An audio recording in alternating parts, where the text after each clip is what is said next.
Hello बच्चों, चलिए प्रश्न को पढ़ते हैं। वायुमंडल के रिक्त स्थान स्तर में सर्वाधिक वायु प्रदूषक होते हैं। तो आइए बच्चों, मुख्य अवधारणा को समझते हुए हम इस प्रश्न को हल करते हैं तथा ये पता लगाते हैं कि रिक्त स्थान में क्या आएगा। तो सबसे पहले हम समझते हैं मुख्य अवधारणा। तो जैसा कि हम जानते हैं, वायुमंडल के अर्थात कौन सा स्तर है जहां सबसे अधिक वायु प्रदूषक पाए जाते हैं, तो उसका उत्तर होगा क्षोभ मंडल,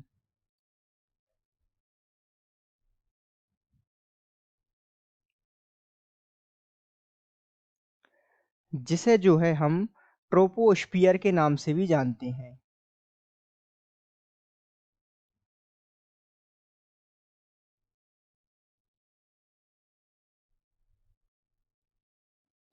तो जो है इस प्रश्न का जवाब हो गया क्षोभ मंडल। यदि हम मुख्य अवधारणा के रूप में इस प्रश्न की विस्तार में और चर्चा करें कि वायुमंडल में जो क्षोभ मंडल होता है, वायुमंडल के जो क्षोभ मंडल का स्तर है, उसमें सर्वाधिक प्रदूषक वायु प्रदूषक ही क्यों पाए जाते हैं, तो इसकी लिए हम एक विस्तार से चर्चा करते हुए समझते हैं कि हम जानते हैं जो क्षोभ मंडल होता है वो उसकी जो ऊंचाई की बात करें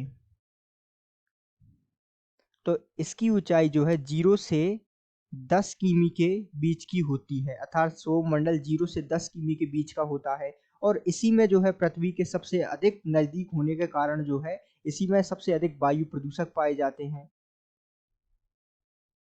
तो ये पृथ्वी के सबसे अधिक नजदीक होने के कारण सौरमंडल इसमें अनेक वायु प्रदूषक पाए जाते हैं।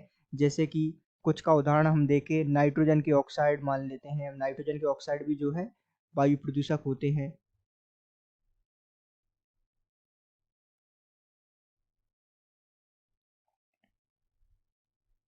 यदि हम उदाहरण के तौर पर बात करें तो NOx, ये जो है नाइट्रोजन का कोई ऑक्साइड ले लेते हैं इस प्रकार।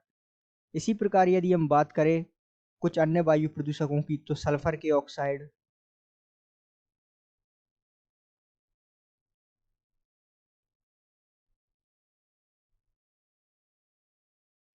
तो इस प्रकार जो है सल्फर के ऑक्साइड भी वायु प्रदूषण का कारण बनते हैं, जैसे कि सल्फर डाइऑक्साइड SO2।